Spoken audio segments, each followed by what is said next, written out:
All right, today we are going to be talking about how we can take something that is totally normal, totally everyday thing, and we can solve a problem within that and make it work for our small business. How can we flip it and make it so that it is something that makes us stand out, makes us fantastic, and helps our business thrive? Thank you so much for joining me today. Let's get to it.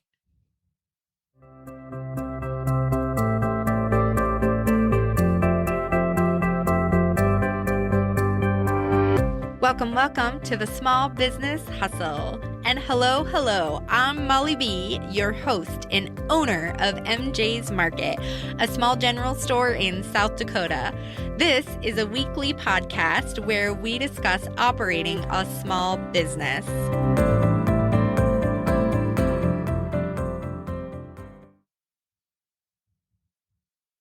Okay, so before we dive in and talk about how we can do this weird flip thing and we can make something different, we are going to have a quote.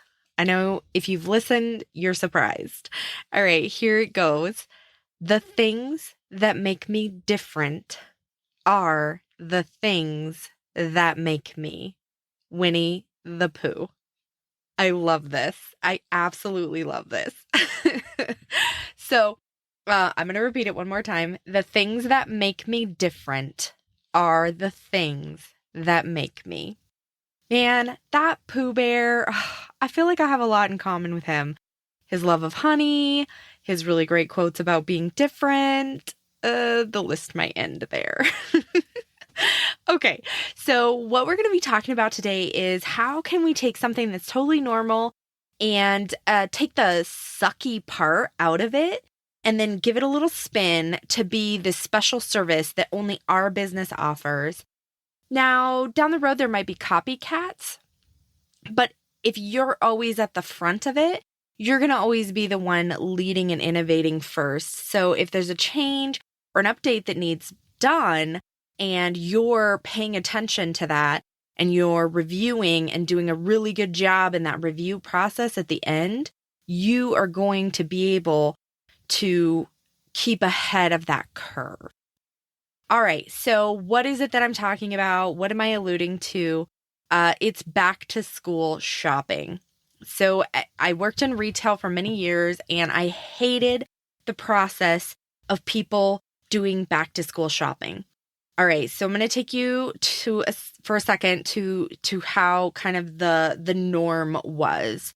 Okay, so, each school has a list, and the list is in this order that the teachers made, but it's not in the list of how the store is laid out, and nor should it be. Every store is laid out differently. Every list is compiled differently.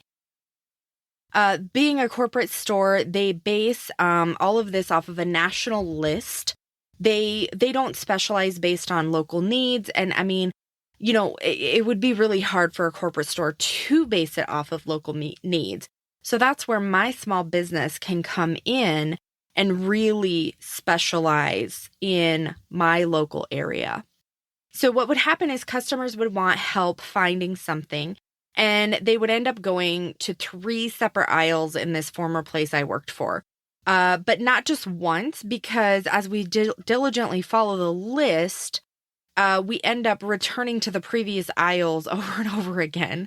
And this was just, even when I'd have to set up the aisle in the, they'd have like a promotional aisle, a seasonal aisle. They would have us put all of the back to school items in that aisle. And, every year I would think like, I've never seen this on a school list. And it wasn't until I had done that a few years that I really realized that, each local area kind of takes on a life of its own. It kind of has its own school supply favorites and lists. And similarly, school districts in the area kind of all take on that flow. And the thing is that nationally, that aggregate level maybe doesn't look like what your local level looks like. So I used to always just be like, man, why do they have us put this in the aisle? Like, this is dumb, And then as I got older and I saw different areas and I learned about different back to school lists, I realized that really some of those things are really prevalent in areas that were not the area I was from. And so basically, it was just super annoying. Okay, back to school shopping was super annoying. The other thing is, as I'm trying to help these parents find things on this list that they are struggling to find, the kids are screaming, Mom, can I have this? Mom, can I have that? Mom, can I have this? It's very distracting. It was hard to concentrate. A lot of times, these particular lists, I was just seeing them for the first time. So the parent and I are interpreting what, thing they actually want as we read it. And so then we have to, okay, this is what they're after. And then we would have to go find the thing. And we have the kids yelling in the background. I have other things coming up, like maybe I'm getting paged to the front. I need to go help ring up because we're busy because it's back to school season, whatever that may be. And so overall, terrible, terrible time of year. Really hated it. So when I opened my own store, I really wanted to solve this problem. And I had a couple ideas about how maybe I could do that I had thought of. And so that's whenever you say the phrase, gee, I wish, and then you fill in that blank. So I wish this was the way it was. I wish this was the thing. I wish there was a thing like this. That is likely a good idea to solve that problem, to say, you know what, that should be a thing. It's not just a wish. I should make that come true, because you might be really solving a problem for a lot of people. Okay, so what we're going to talk about right now, we're going to take a quick pivot and we're just going to talk about consumer behavior and the psychology of pricing. So back to school is a really good example of this, and to learn about some strategies that are used for back to school shopping. So all of eternity, and eternity being my lifetime, I have noticed these like doorbuster bargain deals on some school supplies. It didn't matter what store was doing it, what office supply shop was doing it. They'd have these like dirt cheap prices on stuff. And I used to think, like, why are they even bothering? Like, if they're selling this thing, whatever the thing might be, for 9 cents. I remember that was like a big deal for several years. That was before inflation has kind of swept us up, and 9 cents means nothing. But, it wasn't a lot then either. But the thing is it was like, what are they gaining if they're selling this thing for 9 cents? Okay. That was my consumer mindset. That's how I looked at that, as a consumer evaluating why the store would do this. It didn't make any sense to me. But now I know that there's a lot of psychology that goes into that pricing. So what those stores know is that if you can keep track, as a person, you can keep track of a certain number of things. You can keep track of some key items and the price of those items. There's just certain ones you can keep track of. You don't know the price of everything. The Price is Right may make it seem like we can, but no, that is not the case. Okay. So you can keep track of a few things, maybe how much are crayons, how much are folders, some really basic things. So what these stores will do is they will price a few of those key items really cheap. And then they know that you have the screaming children in the background, that you have to interpret this list. It's challenging. This is super frustrating. You do not want to drag kids in and out of every store to go get all the sales at all the stores. And equally, even if you don't have your children come with you, it still might not really be an option for you to go chase down all these sales. There's a lot of challenges to that. Like, the store could be sold out by the time you get there. And even if they offer a rain check, do you really want to make another trip? And there could be a problem with it not being really the right thing. You get there and you're like, oh my gosh, this is so cheap. I could break it before I even, I'm scared to touch it. It's so cheap. So there's a lot of pieces to that. So they know that, like, advertisers, they understand that. And so what they do is they show you a few things that are just dirt cheap. And maybe they're losing money, maybe they're not. But what is going to happen is you're going to go there and then you're going to spend a bulk of the money there at that place. And so the whole of your list is worth a lot to them. So even if they lose money on a couple items, they're banking on the fact that most people are going to spend more and get their whole list in this one location. So because of that, they know that this is going to be a valuable strategy for them to advertise with. Okay. The other thing is we kind of allow, as consumers, we allow ourselves to think that if this one item is such a good price, that everything is a good price. Like, I don't know why we do that. We just kind of sweep into that. I guess maybe it's a lack of thinking. We don't even think as consumers other stuff could be kind of jacked up to make up for this cheap price. Like, we just don't even have that thought. We go, okay, this has some stuff on my list. It's really cheap. I'm going to go there. And then you're going to buy everything there, and you're not even going to question the other prices because you started with these things that are lower. So then we're going to kind of just talk a little bit about the other things that happen when parents are back to school shopping. So remember how I told you that in order to get everything on the list, they end up having to go from aisle to aisle. And this part, I don't really believe is truly as much of a strategy by the businesses. Maybe it is, but that one goes to conspiracy theorists for me to even buy into.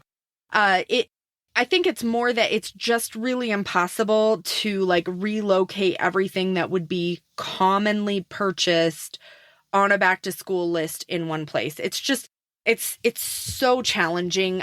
Even with my own business, when I try to like kind of put it all in one place, it's very challenging to get it all to kind of fit without rearranging your store just for that season. Like it just doesn't work.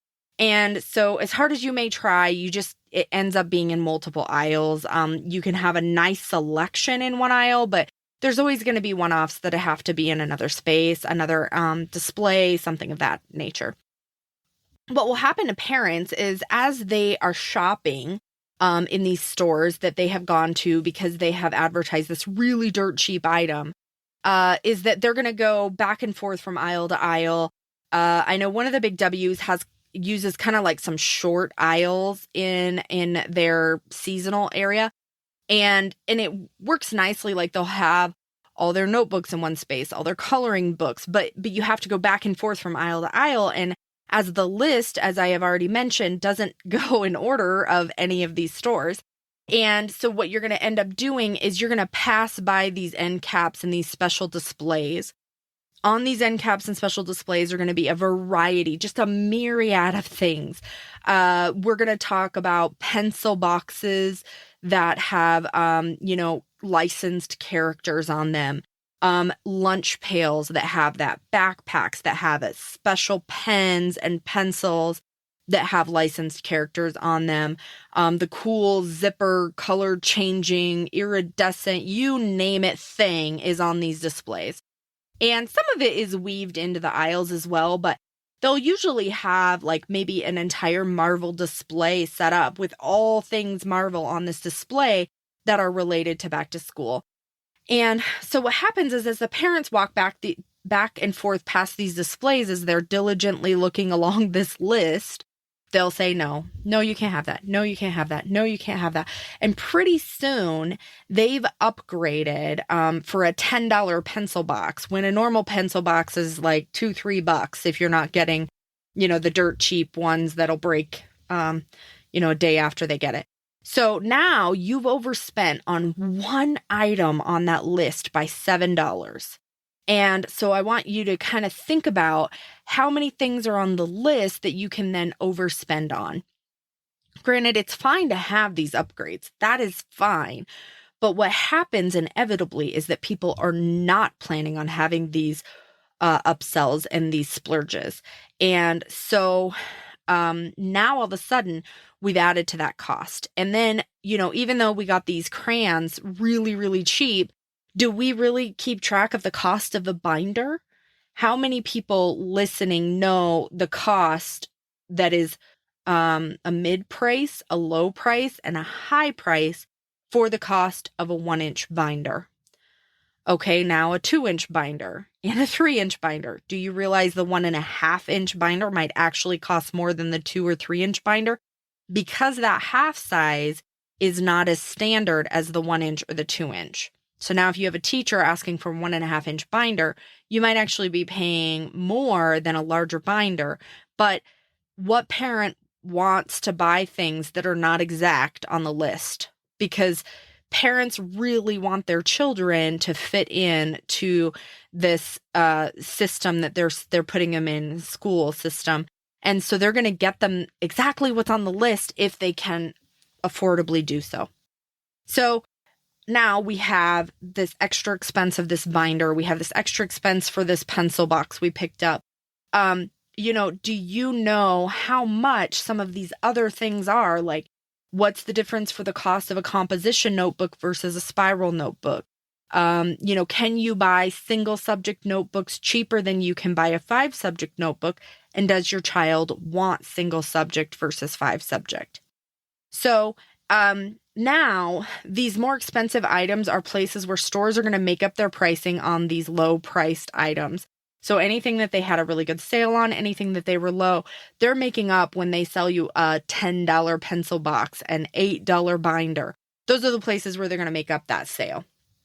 Okay, so what I decided to do in my store is try something a little different. And there could be a worry that it's too different, right? Like it could be a worry that I'm coming up with something so different, people aren't even going to understand it.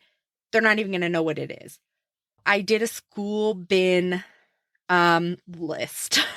Okay, so what you do, you come in, you say, I've got a first grader. I will hand you a bin with all the supplies that the first grade class has requested on their list. We put everything in the bin, and we follow the list to a T. We pick the best value priced items for that list and put them in the bin. And then we hand you the bin. And now a lot of people have tried to make this more complicated than it is and say, this bin costs $35. Okay, that doesn't work. That is way too complex. You have like 30 items in the bin and they all can have different pricing. And, so to say exactly how much something for the bin is can get changed significantly if you just swap out 3 items and now all of a sudden it's a different price. So it's not that complicated. There is not a price for the bin, okay? It is just all the stuff in one bin. It's like walking in and your shopping basket is already filled up for you. Now what you can do is you can make some decisions, and I give them the list in there as well. And I actually laminate the list and I give them a dry erase marker. And so parents can go through the list and they can cross off things that are on this laminated list and they can go, okay, do I like this binder? My kid wants a green binder, whatever the case may be.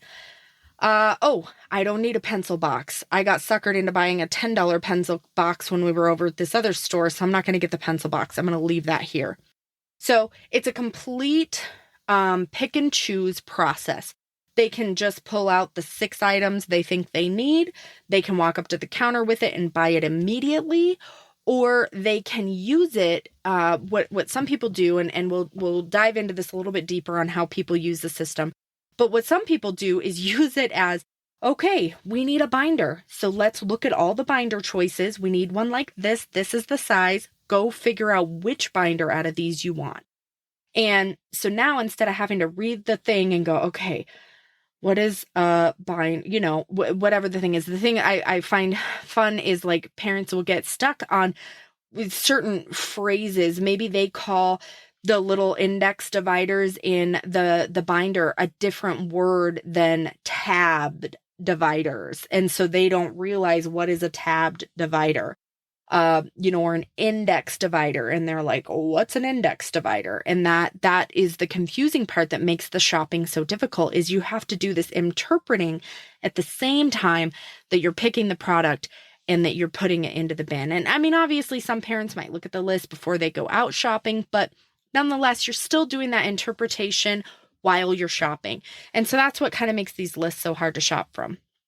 What we do is in our town, again, I've got a town of about 5,600 people. We just have like one school district, and they have really standard lists across the grades. So what that means is these, like all the first grade teachers have to agree on one list. So it's not a separate list for each teacher. Same thing with the other grades. So there's not, there's not an individual list for each. we end up having, so we've got kindergarten through 8th grade all have their own bins. High school is just one broad list.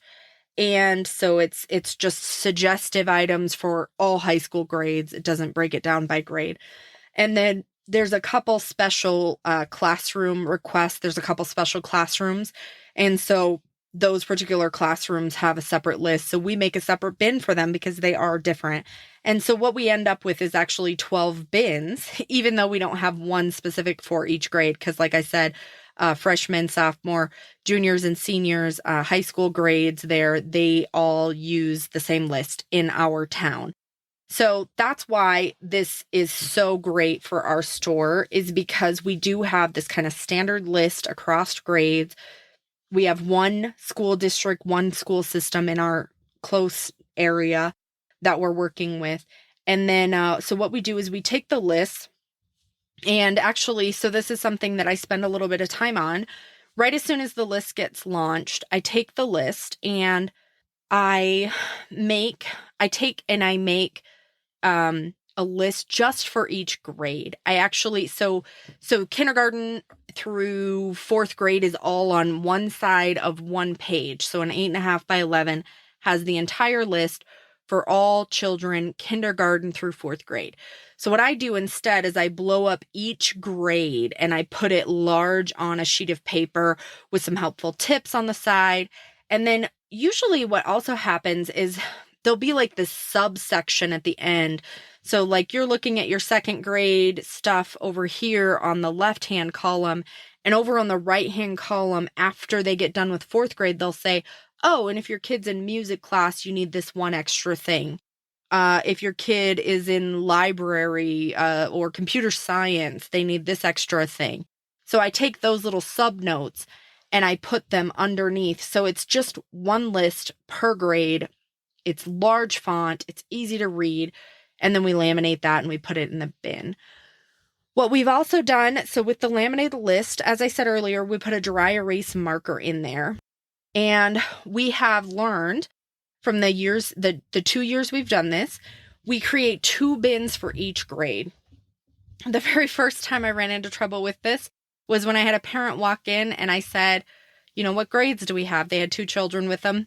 They looked very close in age. And she said, 5th grade. And I was like, okay, and what about the other one? 5th grade. They're twins. Oh, biscuits. So we only had 1 bin. So they were fine with it. They were used to kind of having these problems when they went places, but I was not okay with that. That wasn't something I was willing to accept.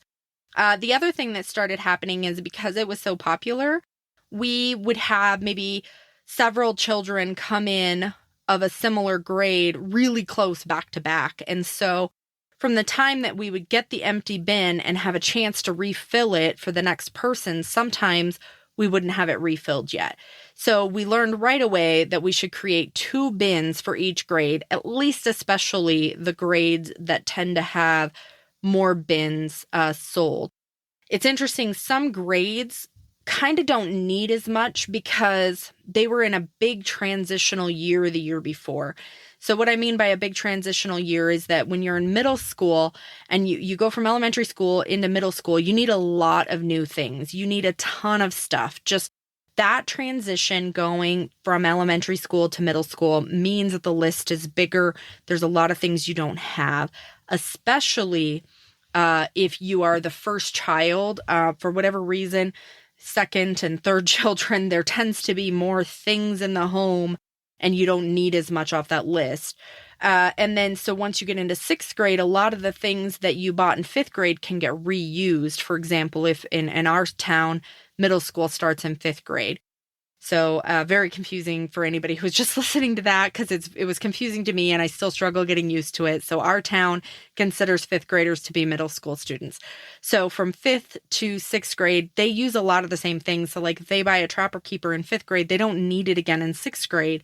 Some do, of course, but not all children do. And so it's less difficult of a grade for parents to buy supplies for. Whereas 5th grade, we sell way more 5th grade bins in our town because of the fact there's so much they need in such a large list. So we learned right away, we created 2 bins for each grade so that we could do a quick swap for the grade. What would happen is people will come in and we'll greet them if we have a chance to. We don't always, and so we have it set up to be self-serve. But if we get a chance to greet them, we'll say, okay, what grade's your child? And then we'll hand them the bin. We'll give them the instructions. Many of them kind of already understand it, especially if this is already their second year. And what we would do then is grab our spare bin out of the back and refill that bin right away so that if someone else walks in the door right after them and is in the same grade, they already have a bin ready and waiting for them. And so then from there, we would be able to start thinking about, okay, how many bins do we have open? If I had a lot of people shopping in that moment, but nobody ringing up, what I would do is I would kind of go gather the supplies for one of the grades that I knew was going to check out first so that I could just quickly fill in their bins. I'd almost like get the bin refilled. So it just depended on how busy the store was. But okay, so what I want to share with you now is what did I learn? What did I learn from this? Okay, so I wasn't prepared for some of the things that I learned. So one of them being the amazing autonomy this created for the kids. In the past, lists were hard for kids to follow because kids, like a second grade child, doesn't always understand all of the different types of school supplies that they could potentially need. So they tend to not, be able to read the list and then understand what they need to get. Not all the time, but it's a lot harder. I mean, I guess basically what I'm saying is you watch adults struggle with fulfilling a school supply list, and how can we expect kids to read the list, interpret it, and then go find the product in a store? So what we did is now we've handed them a bin with everything they need, and they can look in this bin and go, ooh, I don't like blue. I just cannot be writing in a blue notebook.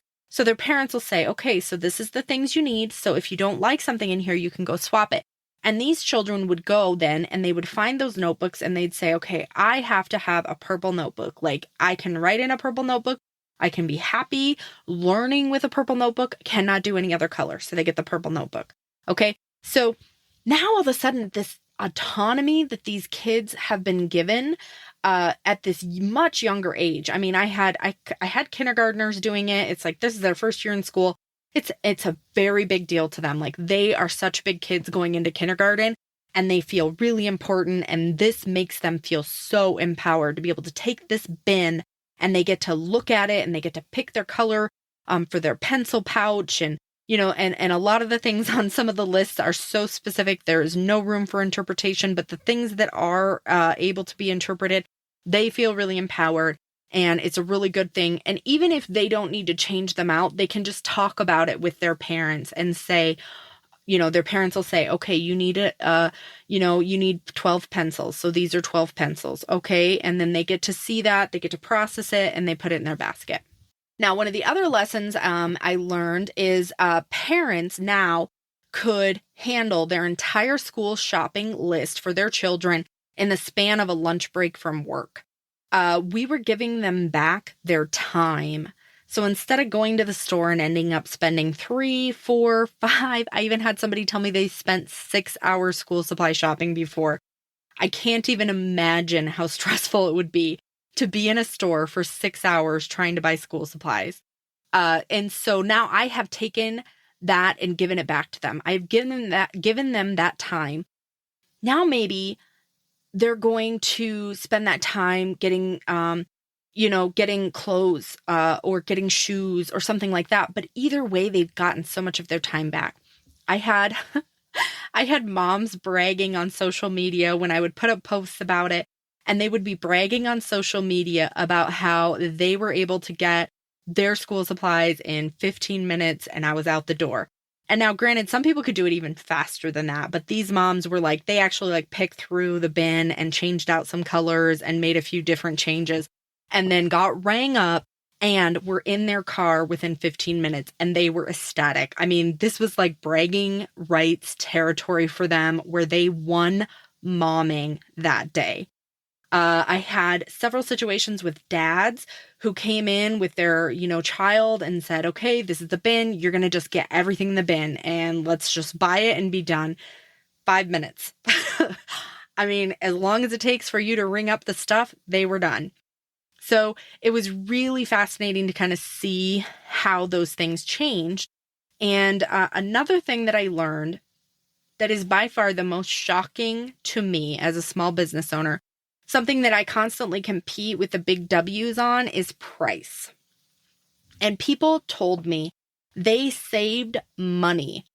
Not only did they save time, not only was this easier for them, but they said it cost them less to come here and do this very simple process with me. And, is it any wonder if you have fair prices across the board and you have less options for these unnecessary upsells, all of a sudden you're going to just save money inherently. When I am a small business owner and I am sourcing things for my store in the stationery, in the office, school supply type things, would it make sense for me to buy things that aren't on the local school list that I don't necessarily think is going to be a hot selling item outside of that school list? And the answer is no. I mean, I'm not going to buy a ton. I mean, I love you, Spider-Man, but I'm not going to buy a ton of Spider-Man pencil cases that are going to cost people, $10. It doesn't make any sense for my small business to invest in that inventory because I have to then hope that I'm going to have a bunch of Spider-Man enthusiast children who also need pencil boxes to come in with parents who are willing to spend that money. So those are 3 strikes on that product. Now, maybe just a Spider-Man toy, I'm all over it. But when it comes to something like a pencil box in a town of 5,600, it doesn't make sense for me in my business to do something like that. Okay, so I was really worried when I did this process that I would cannibalize sales because of the fact the people would come in, they would just buy the stuff on the list and they would leave.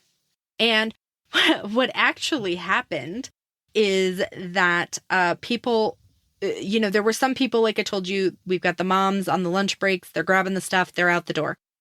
We've got some, and then the dads grabbing their kid, this is what you're getting, we're going. But there were enough people also who went through the whole list. They really looked at everything. They made sure they got exactly what they wanted. They loved the bin, but they did go through each item. And they got done so fast.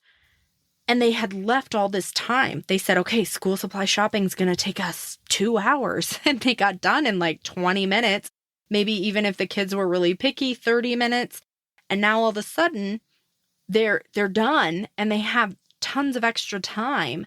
And so now they shopped around and they were enjoying the process. They enjoyed shopping around as they had accomplished this giant task and they had time to kill after that.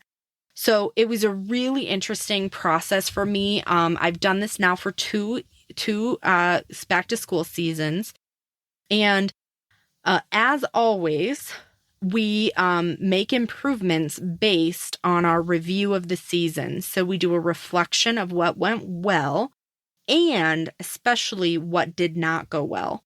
And when we do that, we are able to do a couple things. First of all, we make shifts and changes in our process. So we can make it better. We can, like I said, we had 2 bins now. We changed a few layout things. We scolded and chastised me for not ordering enough pencils. My God, if I run out of pencils again this year, I'm just closing up shop. And it really comes from this deep-seated worry and confidence in your own guessing, I've never been a gambler until I opened a small business. And now I am making orders in January for back to school, 7-8 months later, hoping that it all shakes out for me. And so the gambling level is high. And so anyway, so what we do is we take those improvements and make the process and the flow go better. It's amazing that it isn't as labor intensive as you would think, because what we do is now, instead of having to like restock the shelves constantly, a lot of times we're pulling from the back stock first when we're refilling these bins. So all of a sudden, we don't have to do as much fluffing in the aisles and like making the aisles prettier. And because we're doing that at the same time as filling bins. So it's actually amazing how it doesn't actually take way more time as you would think it would. Although I can see if we had a lot more employees, it could be more of a process. It would be more of an education process, and that upfront part might take a little bit more labor hours and be more labor intensive into getting everyone to understand and get how to make this process flow really well. All right, so the other thing you want to do is you want to take all of this review, this reflection, and you want to unpack that and make a plan for your marketing strategy and your planning process. And what I mean by that is, customers told me they saved money. They told me they saved time. They told me this was so easy. They said a lot of really amazing things about it. And so what message am I going to share next year when I do my marketing? How am I going to let that affect what I'm buying? How much am I buying? And also, if this is going really well, I also need to be thinking about the fact that it will likely do better next year. And again, that comes into the gambling, and there could be a shift, a change, whatever that may be. But in this particular situation, I believe more word of mouth will get across to more parents. This year, I'm also going to be doing some different advertising and marketing. I'm not going to share what those are because it hasn't passed yet. But when I do those different marketing strategies, I do expect it to increase my sales and increase the success of it, which means I need more pencils. Lesson learned. Okay, and then also, what pricing is important and what messages are we going to share about our pricing? Because we did discuss how pricing can be a huge impact on this process and on this. So those are all really important things that, I'm not suggesting everybody do a school bin, although if you'd like to, I'd be happy to do some mentorship and some teaching, but I'm not saying that every business is going to be right for this, but what I'm saying is how can you take something totally ordinary, totally run of the mill and make it even easier and fix that problem and solve that problem and really be able to show how you can add value for your customers and how you can compete against these really big businesses that are going deep into psychology of pricing in order to get consumers to respond. So what can you do that's different? If you don't have a lot of that research and that marketing behind you, how can you do something different that actually just lends more value to your customers? Something else I'd like to share that I'm very excited about is that I got copied. So after my first year of doing this, I learned a lot. I didn't execute very well the first year because I didn't imagine it would be quite as popular as it was. And it really, really was popular. And I had a ton of people who did it. And then the next year was even more popular. But what was super fun about it was that I had a business that copied me the second year.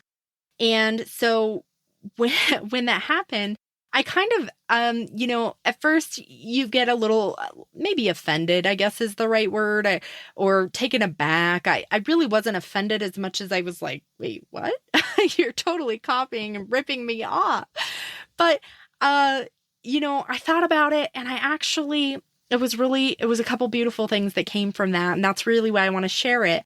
Number one, I realized I can never be like the OG, the original school bin, the home of the original school bin, if nobody copies me, right? So now I'm the OG. The other thing is that, I realized that business wasn't leading. They're definitely having an identity crisis and asking where do they belong? Because specifically they have told me that they are specialized for business customers. So then to take such a strong consumer strategy and just like completely go after this consumer segment seemed really interesting to me. It would have made more sense to me if they would have done kind of like a fun flip on that and said like, this is a back to the office bin, we're going to get you set up to get your office all straightened back out with back to school season, So that was a really interesting thing. But I think as long as you're doing that review part and you're doing that reflection, you're going to continue to innovate and stay ahead of that curve. But you could also fall behind if you become complacent. So that's why that review is so important. That reflection is so important, to really be analyzing what is good, what isn't good, and how can we shift? How can we adjust? Even minor adjustments can make a huge impact. Maybe it's the marketing message that needs a little bit of tweaking. Maybe it's the timing of when the strategies are hitting. Maybe that's more important.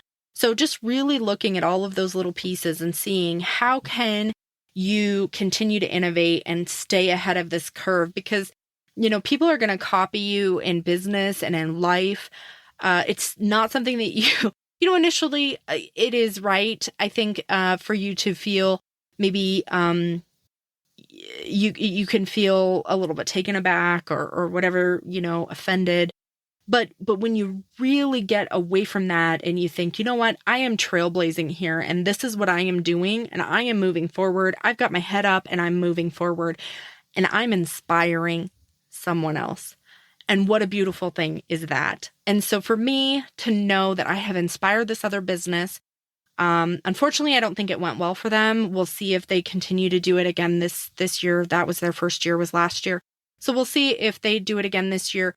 But I inspired them in this situation. And so instead of feeling taken advantage of, ripped off, I've now come to terms with the fact that I've inspired somebody to do a change, to make a shift. I do hope that business gets their marketing message kind of pinned down, and really figure out where they belong, where is their identity, because I think that will serve them better than following something that I'm doing. But again, I have inspired them. Maybe I have helped them.